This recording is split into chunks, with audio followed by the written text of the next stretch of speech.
Тук какво стана?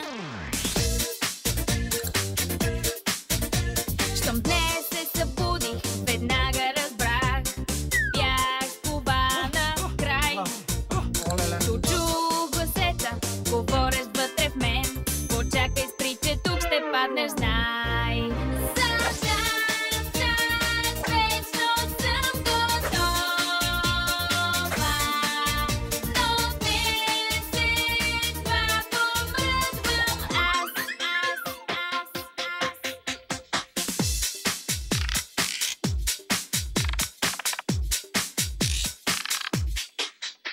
Краката ми са тежки, тежът е цял тон. С какво заслужих този шок?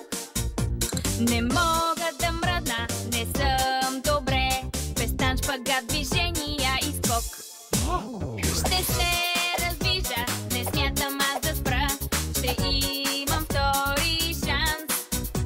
Ще се загрея, ще стигна до върха. И ето ме, готова съм за танц.